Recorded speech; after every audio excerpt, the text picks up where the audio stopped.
Has there ever been a cooler opening to a cartoon than that? I can't show it all because we don't want to have copyright claim problems. But I was sent a box of comics, and inside were the first 5 issues of this Thundercat comic series from the early 80s to coincide with the release of the animated show. And well, that's kind of neat. Thundercats is one of my favorite cartoons ever growing up. Transformers was always my favorite, and then Thundercats, He-Man, Voltron were the ones that were right next to it in terms of interest to me. Just the great 80s action stuff.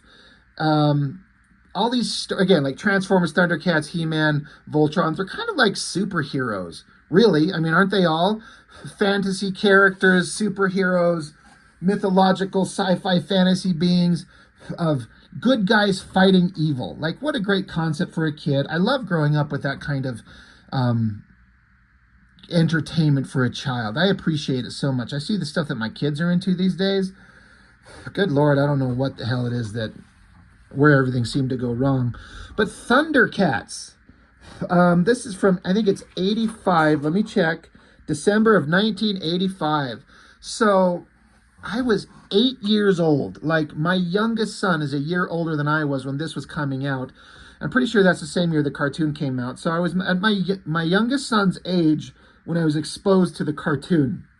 I never knew there was a comic book. When I was this age and watching the cartoon, I had not yet discovered comic books. It wouldn't be too long after, but I didn't know there was ever a Thundercats comic book. And then I saw them advertised in years later. And for me, honestly, a comic book adaptation is never as interesting as the cartoon, especially if the cartoon is what I've been introduced to first. And the Thundercats cartoon, especially those first several episodes, like the introductory stories to them, are so well animated. The music, the voice acting, it's just all so damn good. It's hard to replicate a really good animated show in comic book form. The trick is that you don't want to try and replicate the cartoon into a comic book form. You need to utilize the strengths of a comic book and make that unique on its own. But that being said, I have these, and I figured we'd have to take the opportunity to look at them. And they're not as horrible as I was worried that they were going to be. And I know that's kind of pessimistic of me. My first thought was like, oh God, these are going to be terrible. There are some really weird choices that were made, specifically, mainly with the coloring. I mean, just look at the coloring on this. This is not exactly what the coloring kind of breakdown of the characters were. The sword's not right. I don't know why Lion-O's stomach is kind of a different tone than the rest of his body. But as I understand it, like, they probably coincided releasing the books and the cartoon roughly at the same time. But there's different lead times, and they don't always get to see the same reference material, I would say.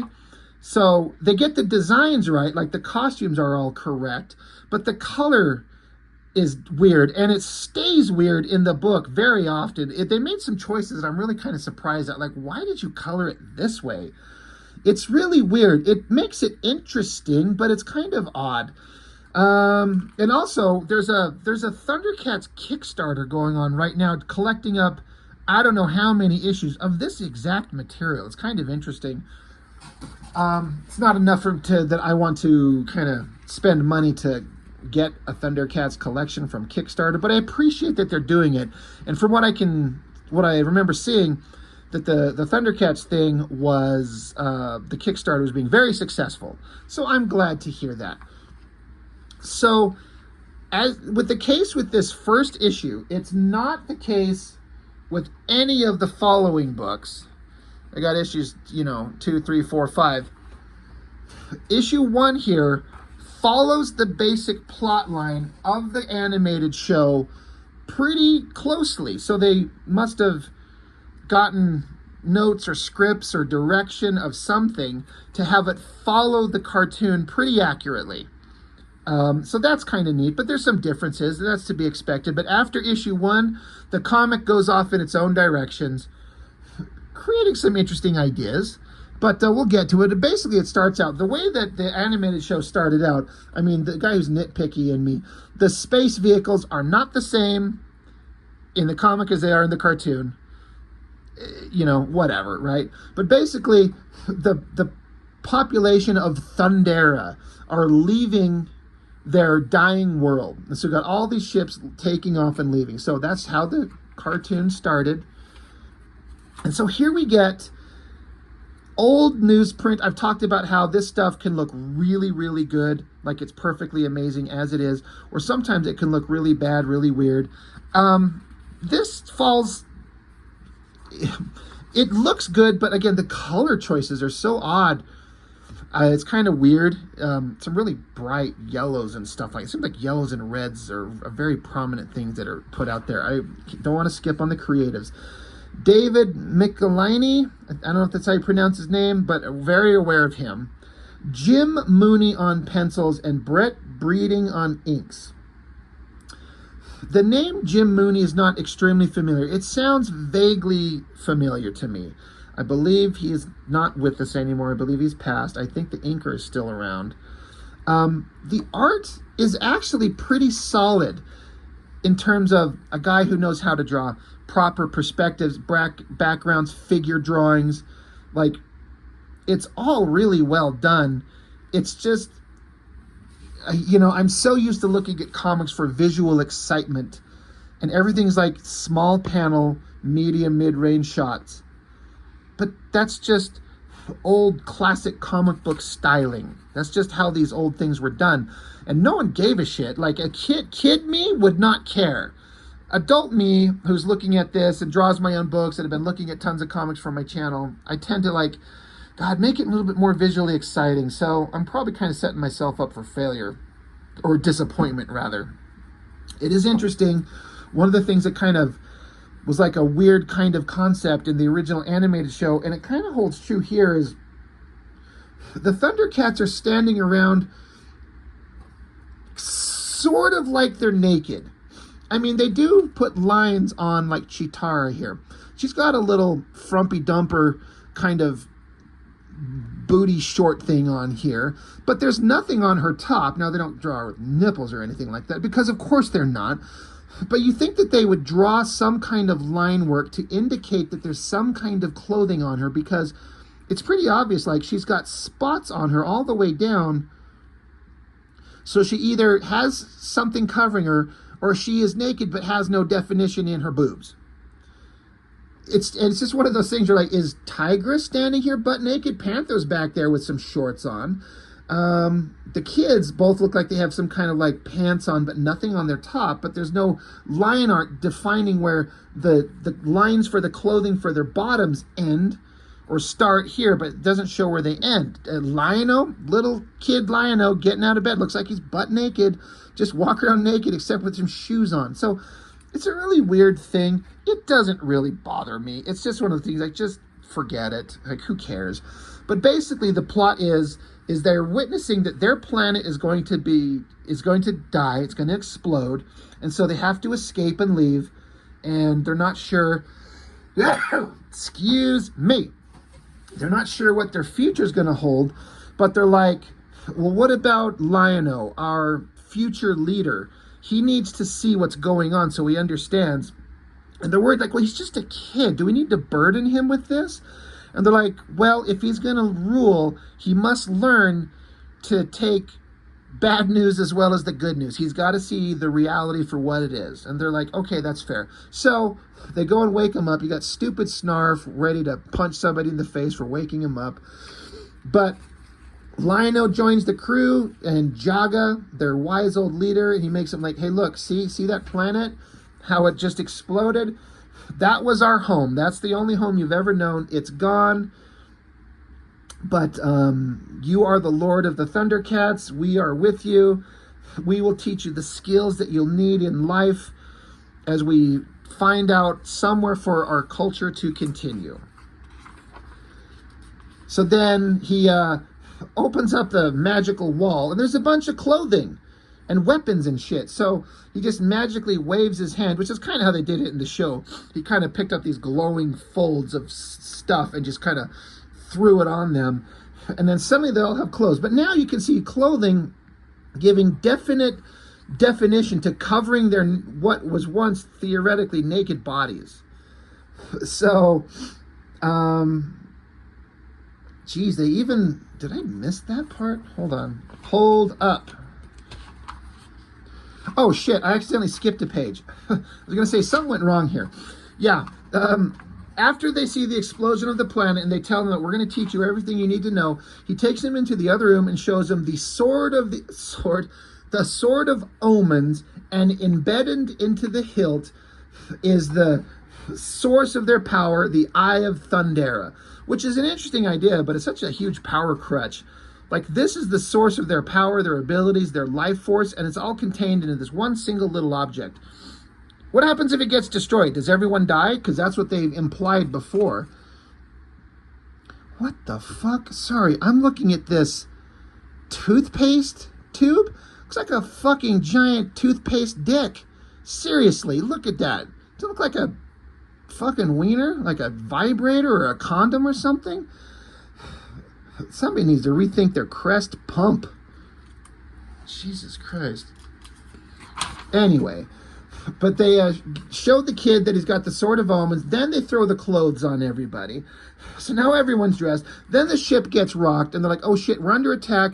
And they're being attacked by the reptilians and the monkians and the jackalmen. This all happened in the cartoon.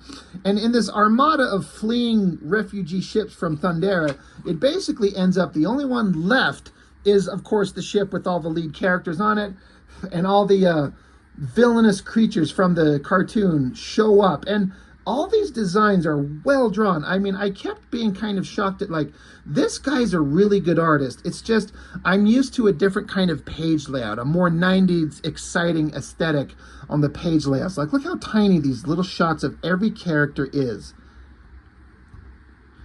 We need to interject some Rob Liefeld into this, just a little, to make them a little bit more visually exciting. But honestly, all the drawings are really well done. The reptilian creatures are good. It all looks exactly correct. But they get boarded. They all take them out. They all fight them off relatively easily. They kick a lot of ass. They eventually corner Lion-O as a kid into a room, and they're going to just take it from him. And Lion-O can't even lift the sword. But the sword itself comes to life. It expands. It shoots the symbol into the sky, and it scares everyone off. So they bail off the ship and take off running scared. So now they're like, well, we got to find somewhere to go. And the best they could do is they basically find Earth. They call it Third Earth, which is, I assume they mean it third because it's third in line in the solar system, Mercury, Venus, Earth. It's like it's a little backwater planet, but it's the best we could come up with.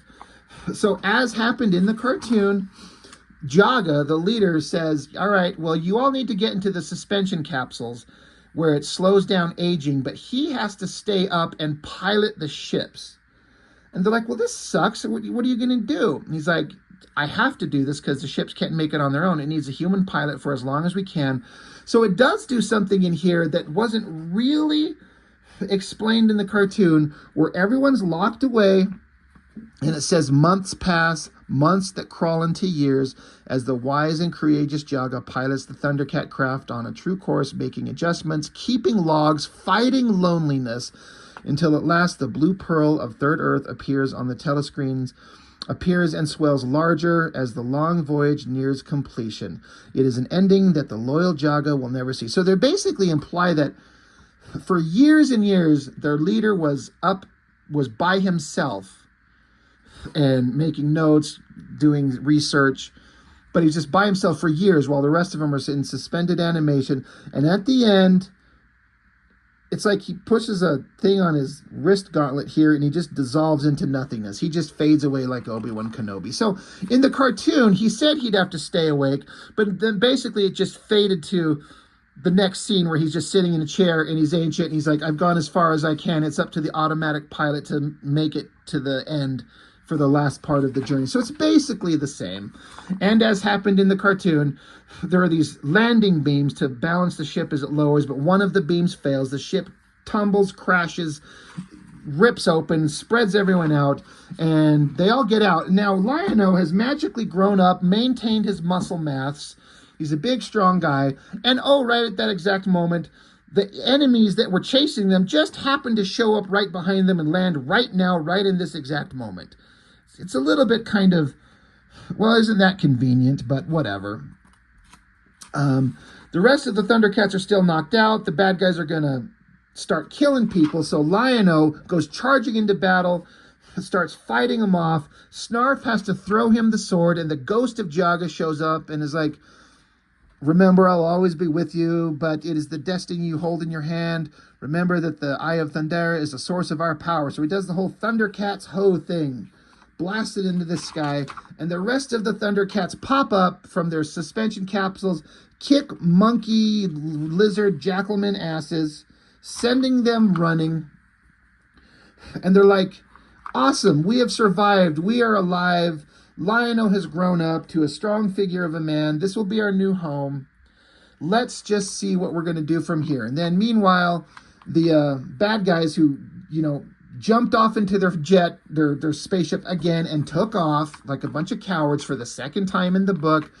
They're cruising around. They pass over this pyramid sitting in the distance, but as they fly over it, it zaps them out of the sky. So they get down, they go looking inside the pyramid, and in the weakest introduction of a major villain ever, he just slowly creeps out from behind a wall and starts saying, hey, we should all work together. And Slide, the bad guy's like, yeah, we should work together.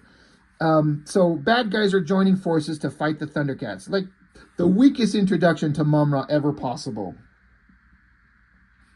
But that's the end of issue 1. So it followed the animated show really, really close. And that was really neat. So as an issue 1, that was fun. And what happens in issue 2? Well, this is where it goes off into its own directions. There is some familiarity. There are some points that are similar. This cover, I think I like a lot better than issue 1's cover. Issue 1's kind of fine. It's the heroes charging at us. This one's a little bit more dynamic. Pretty awesome. I also have to give it to the artist. Again, what was his name? Sorry, Jim Mooney. In addition to being a good figure drawer and everything, like he draws the vehicles really well. It starts out, boom, there's the Thunder Tank. They built it and they got the stupid Robert Burbles, and if you've ever seen the show, you know what I mean. Like, they're cute, but they're stupid. But the tank goes crashing through, and they're like, oh shit, sorry, I didn't mean to almost run over the Robert Burbles. But oh look, the Robert Burbles who we've met, and they've provided us food.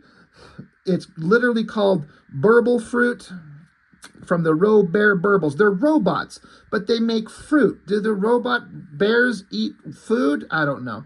But they help them make the cat's lair, like carved into the mountain.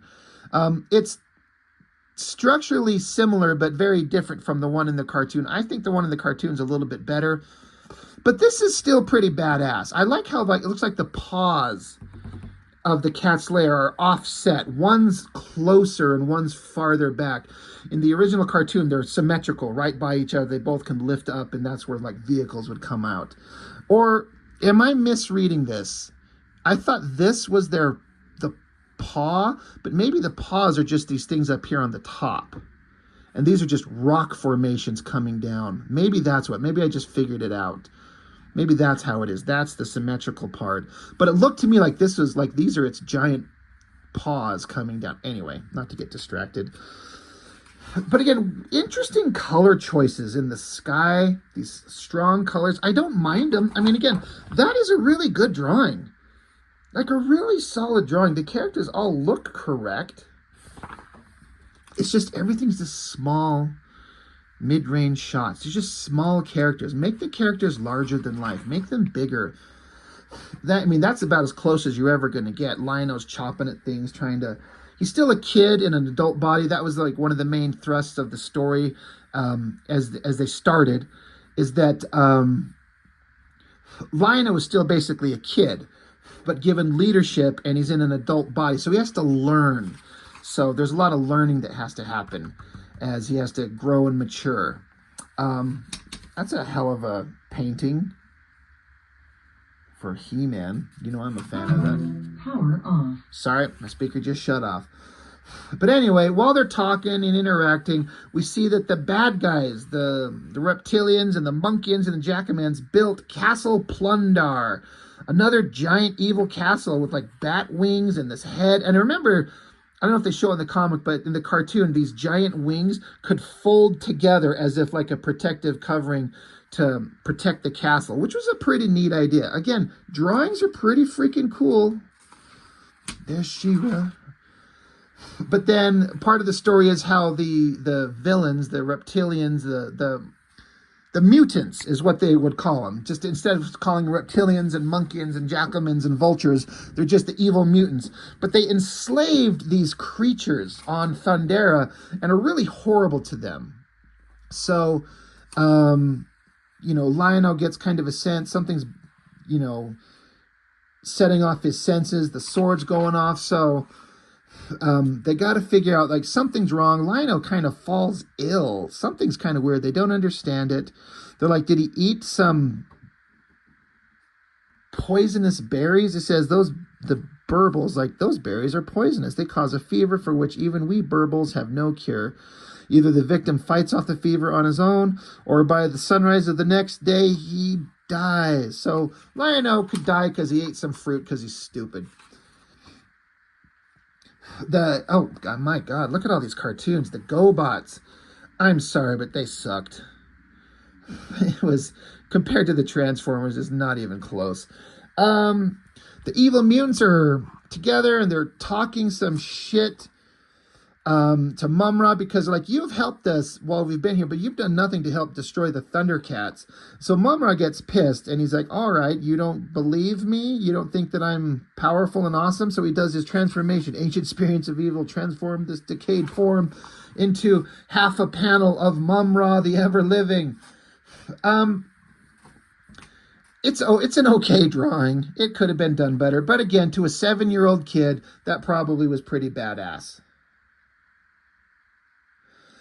So the story goes on. Snarf's looking around.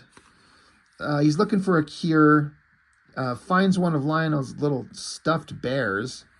But then the evil mutants capture Snarf, one of the she-burbles. These are so stupid. Robot bear things. You know she's a girl because she's got a flower in her head. Lionel's still sick and, you know, eating some berries that giving him the shit. So he's dying from, you know, diarrhea or something like that. The she-burble shows up, and like, they took Snarf, so they have to go out and find him. So they leave the kids to watch after Lion-O, while the rest of them jump in the Thunder Tank. And again, this artist drew that Thunder Tank really well. It looks really good. It looks exactly correct. It's exactly what this thing should look like. So they're pimping around. They find Snarf. I guess his dumbass is stuck in a bush. He's trapped. It's a trap is what it is. So now suddenly out of nowhere pour dozens and dozens of bad guys to surround the 3 Thundercats. So they bust out their weapons, and the symbol kind of appears behind them like they're badasses, and let the fight commence. Cheetara's super fast. This is all well drawn. Tiger got his whip. Panther's got his nunchucks, beating the shit out of him.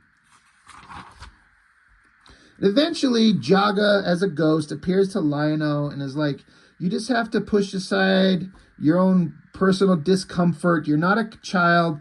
You have to be a leader, even if you've got the shits from eating poison berries. So he's like, oh, okay. Well, he gets up. He picks up his sword. The symbol glows. And then the sword takes off and flies him off into the distance. It just takes him off flying. Like, okay, the Thundercats are still fighting all these bad guys. Lion-O shows up, starts kicking ass. And now that Lion-O's shown up, it gives Panther a minute to jump into the Thunder Tank. And then it just pops open all these little, these sections of the tank, which is exactly accurate to the cartoon. It just starts unloading laser weapons onto these bad guys. Now, of course, they're not going to show anybody getting blown away. Man, if I drew this comic, that would be different. There'd be like evil mutants getting vaporized left and right. But awesome Thunder Tank kicks ass. And then all the bad guys start to disappear. I'm going to guess from Mumra. But anyway, Lion-O, you don't have the shits anymore. Are you done shitting yourself? And they're like, yeah, my fever's gone. And they're like, oh, if you summoned the strength to be here, it must have been enough to break the fever. He says, I guess so. It looks like helping my friends, I ended up helping myself. That's all it takes. When you got poison berry shits, just get up and go fight people, and everything is fine. I think that's the message that they're trying to portray here. But they have more conversations like, hey, the Cat Slayer is awesome. Hey, Lion-O is awesome. Hey, the Sword of Omens is awesome. And then, oh, by the way, Mumra is still got his plans to destroy the Thundercats. God, there's that crest cock again. Anyway, so that's issue 2. That's fine. Issue 3. Panthro stands alone. There's some hot blonde babe. What are these, rock monsters? Are they like skinny versions of the Thing? That'd be cool. So again, same creative team. Jim Mooney on pencils. Brett Breeding and Morgan and Company on inks. So it looks like they're getting some help on the inks. But again, artist is doing pretty damn good with the art. I wonder what it'd be like as an artist to be drawing this book. I presume it came out before the cartoon, and then watch the cartoon of the script that you just drew and feel like what you did right, what you could have done differently or maybe done better. I bet it was kind of an interesting thrill, honestly, I would think. So, God, I'm trying to remember what the hell happened in this book. Lionel's shooting up the signal, so all the team is showing up.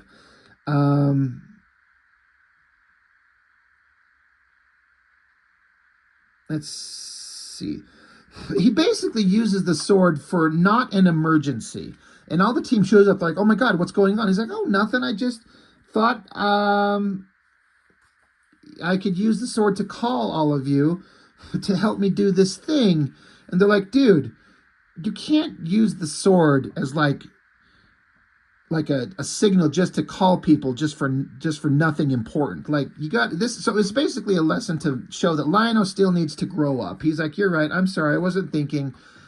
I need to grow up and I need to think better. Anyway, back in the Thunder Tank. God damn, did that thing look good. It looks so correct. But Panther's got to take off. He's got to go. They're running low on Thundrillium. So, of course, one of the dumb things about the cartoon is everything is a Thunder something. It's the Thundercats, it's the Thunder Tank, and they have fuel called Thundrillium.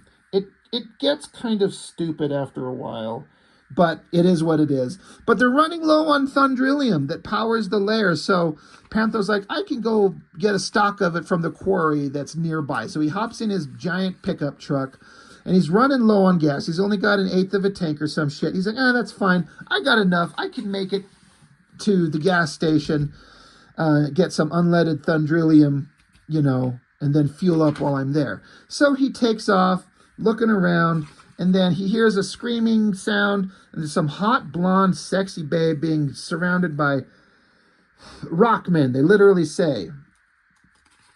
They're like, we must, and for that you must appease our gods as a sacrifice. It says, your presence has defiled the hollow realm of the rockmen, human, and for that we must... So she happened to wander into their encampment, and they're like, that's an offense, now we got to kill you. Stupid rock people. So Panther shows up and starts kicking rock people right in the fucking balls, right in their thronks. Says right there, gets out his battle sticks. For some reason, they can't call them nunchucks. They got to be battle sticks. And now Blonde Girl is suddenly tough. She gets a stick and starts beating the shit out of rock people. And he's like, well, I don't want to murder all these guys. I'll kick him in the nuts all day. But let's jump in my pickup truck, babe, and let's get out of here. So they jump into this really well-drawn Thunder Tank. Takes off. He's literally got a steering wheel. I mean, I don't know what I would draw. If you don't know what you're supposed to show the Thunder Tank having as a, how do you control it? It doesn't seem like a steering wheel would be the ideal thing. Either way, they dive into a cave, spins it around, uses their lasers to blow the cavern shut. Now they're at least free from the rock people for a moment. Again, really interesting color choices, like the Thunder Tank in blue and the characters just in yellow. Interesting color choices. That doesn't look quite on model for Panthro. Neither does that shot there. It's kind of off. And then the coloring on Snarf is so bright and saturated. It's such a weird thing. But, you know, it's just, I guess they were doing the best that they could with what they knew. Oh, and then the fucking Thunder Kids show up on their flying surfboards and pick up Snarf and drop him on his ass, just goofing around. Meanwhile, the Rockmen, they cut down a tree and are trying to bust through the opening to get into there, to get Panthro and the hot blonde babe. And so while they're in there, they started a fire, which they don't know that they have ventilation. The smoke could fill up. They could be using up their air, but they make a fire and they start talking to each other. Panthro's putting the moves on her. Panthro's saying, I'd give anything if I had a weapon to use against him. And the girl's like, don't say that. Don't ever say that. And so Blonde Chick's like, I'm sorry, it's just that people don't understand. They don't realize that there may be a price for... So basically, she starts explaining that she's part of the treetop village of warrior maidens, which are a bunch of, like, you know, warrior babes that are in the Thundercats cartoon. And Blonde Girl, she's part of them. So this is not anything that ever happened in the cartoon, but the warrior babes, they worked hard, they prospered, they were happy, but then suddenly one day they pissed off Mumra. They say, through circumstances that need not be repeated here, right? Our tribe incurred the wrath of the wizard called Mumra, and so Mumra sent this creature called Dagger Mist. It's like a flame creature thing that could slice through anything. So Hot Blonde Girl was part of the group that had to protect themselves. And so she's like, it was then that I swore I would not let such a thing happen, because this creature is going to cause the extinction of all the warrior babes. So she's like, I'm not going to let that happen. I'm going to find a weapon to use against the Dagger Mist. I would do anything to gain this weapon. So she did some like evil witchcraft shit using knowledge that's been, you know, knowledge, arcane sorceries that have been forbidden for ages.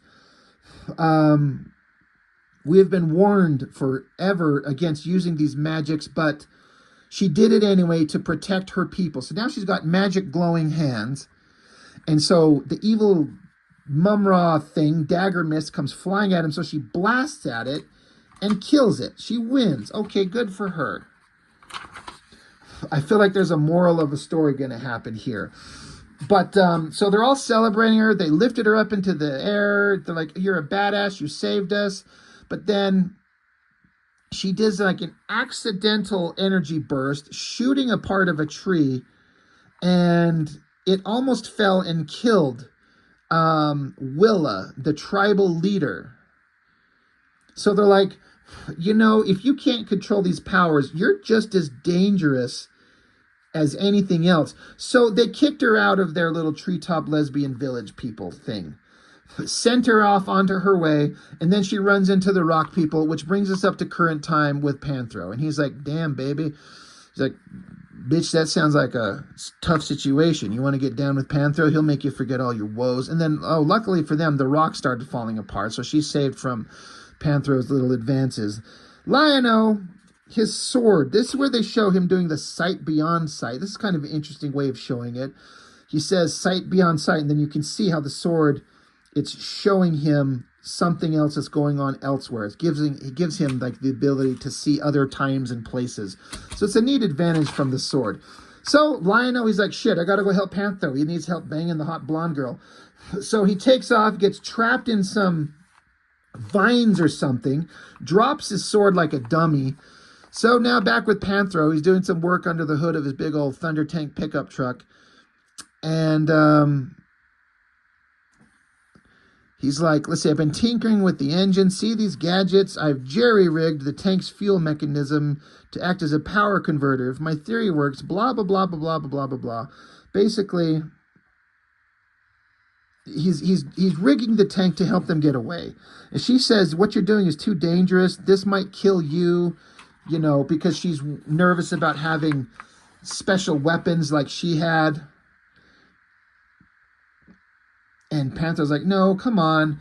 We can work together. We'll be safe. So she uses her powers to charge up the Thunder Tank, I guess. You know, burst of energy. Meanwhile, the rock people finally bust through.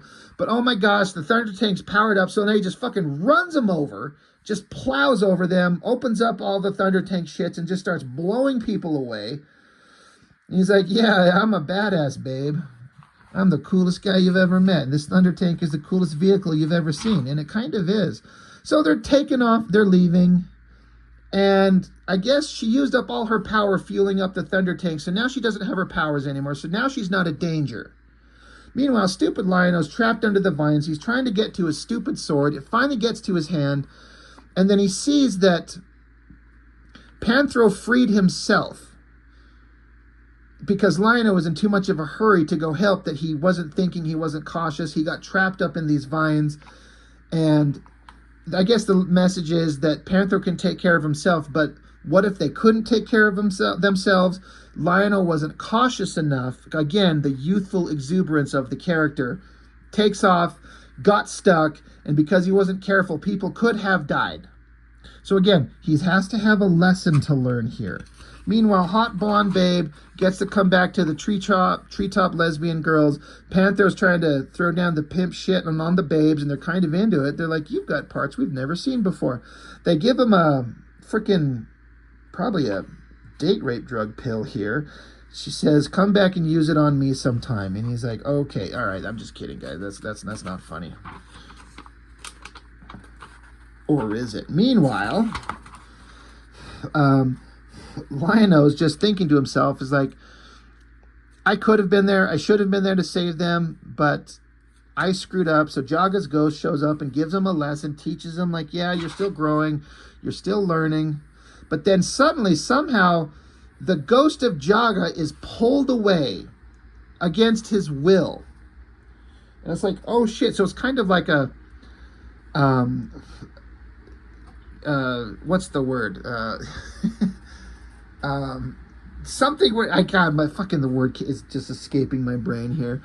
But cliffhanger. Jesus Christ. Left on a cliffhanger. Jaga's ghost has been taken away. Where's he going? Who's got him? We got to go save him. Look at Firestar. That was another card. God, that goddamn dick toothpaste. Well, that's issue 3. Issue 4. Wanted, Thundercats, a reward for crimes against Plundar. You got some evil chick back here. So Jim Mooney pencils, same creative team. That's a pretty good splash page. That Thunder Tank's not as awesomely drawn as the rest of them, but it's the Jaga quest. He was taken, his ghost was taken, so they got to go seek him out. Look at these crazy, bright, thick colors on these guys. It's not even the same as the first issue. Like, the color tones they were using on Lion-O are just not the same. Maybe they started seeing the cartoon and they're like, oh, we need to make adjustments as we go. Which is understandable. They should. But the Thunder Kids are surfing on the sky. And the rest of them are in the Thunder Tank. They're trying to find Jaga's ghost. They're sitting around going, we don't know what happened, but we're going to go find Jaga. But what we find out basically is that Jaga's ghost does appear again, but he's directing them to go somewhere. But Jaga's acting differently. It's not the same. He's not the same. Something's off. Something's wrong. I was immediately like, well, this is not Jaga. This is probably Mum-Ra in Jaga's form to fool the Thundercats. It's a pretty awesome shot of the cat's lair. So the adventure continues. They're searching around. That goddamn crest thing. Look at these crazy color choices. Just blues, and then reds, and then yellows. Like, it's just so weird. But the Thunder Kittens get trapped. The Thunder Tank gets trapped by these, like, weird growing mushrooms that trap them. But then I guess they poof up into smoke and it knocks them out. It's like they're gassed. Chitara's running around, and she fucking runs into a wall. What does she run into? How does she run into a wall? Oh yeah, it's what she's on is she's on sand that has been fused in heat, so it's slick as glass, so she can't stop. So she slides into a wall, and then there's someone around the corner with the gun. We don't see who it is. Lion-O goes in and gets his sword, calls for the Thundercats, shoots the beam up in the air, but the Thundercat symbol just crisscrosses it over the entire planet, everywhere. But for all its visibility, no one is responding. So Lion-O's like, shit, this is what's supposed to call the Thundercats to me, and no one's coming. Something's wrong. So then evil Jaga, he's like, this is going better than I expected. Lion-O comes along and finds these ruins from ancient Earth. This is something that I didn't understand as a kid, but they call it Third Earth. And so I always used to think that this was like ancient Earth, but I understand it that Third Earth in the Thundercats continuity is actually Earth way in the future. If you know otherwise, if I have that wrong, I would be interested to know. But basically, Lion-O's led here. Ghost Jaga shows up and misdirects Lion-O. Lion-O hasn't put it together that this is not the Jaga that he knows. And then he gets stopped by this chick. And Lion-O's like, wait, you're a Thundercat. So this caught me off guard. This chick that was on the cover, not a character that ever showed up in the cartoon as far as I remember, but she's a Thundercat. It's kind of an okay design. Linksana, the hunter, was she ever in the cartoon? I don't think so. But she explains how she used to be on Thundera, and she felt like she should have been next in line to be heir to the throne, but it's only dudes that get to have that. So she led a revolution against the ruling power on Thundera, but she lost, and they banished her out into space. So she spent the next years following the next several years wandering the galaxy, learning how to fight better, and she became a very successful bounty hunter. So she's a badass because she got banished from Thundera because she's got an ego. And then there's a reward for the Thundercats, so now she shows up here. But Lion-O ain't taking any of her shit, so he busts out the sword. It's a shock to her. She shoots at him, he deflects it. She throws something at him, he deflects it. He cracks open the ground with the sword, which the sword can basically do anything. In the cartoon, it literally, anything you need it to do, it can do. So they keep fighting. And Lion-O finally gets the hint that Ghost Jaga is not acting right. So he says, Sword of Omens, give me sight beyond sight. And it shows him that Ghost Jaga is actually Mum-Ra. So now that the subterfuge is done, so Mum-Ra just shows up and is going to fight Lion-O. And the Thundercat bounty hunter girl, she's like, I've never seen anything so evil. So you can kind of guess that her alliances are going to shift probably. Battle between Lion-O and Lion-O and Mum-Ra. Thundercat bounty hunter babe is like, you know what? I can't let this be. So she starts attacking Mum-Ra in the weakest way possible. It's just a little tiny laser beam onto his arm. And she throws a weapon that goes between his head here, some kind of distraction. I didn't quite understand what the hell was going on. But Lion-O blasts Mum-Ra that basically forces him back into his weak form, easily defeating him. Kind of silly. But so then Mum-Ra takes off. He's going to be gone. And now Bounty Hunter, Thundercat Girl, and Lion-O are friends. Good job. That's a good shot of a handshaking. Drawing handshaking is a lot trickier than you might think. But I gotta say, the more I see this guy's artwork, the more I kind of feel like he's a really, really good artist. He was really good. He's just, again, missing the dynamic 90s flair that I'm used to, but that's on me. Things look bad for Lion-O. Then again, things look tough all over. Issue 5. All right. Same art team. There's Castle Plundor looking awesome. God, I'm trying to remember. I didn't flip through this one before I opened it up. But they're just interacting, talking. But then, let's see.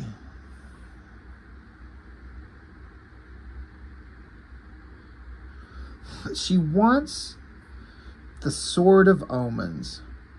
I guess they're trying to, maybe this will be a plan that they can do, is we can walk in the front door if you pretend to be a prisoner.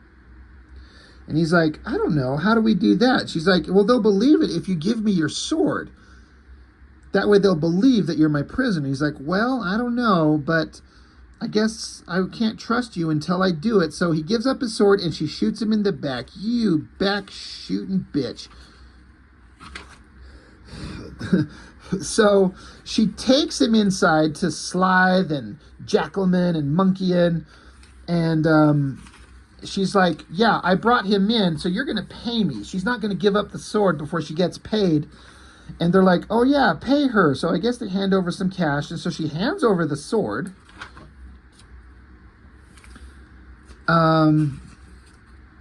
So meanwhile, the evil mutants are cackling and planning, and they're like, oh, don't worry, we're going to kill her too.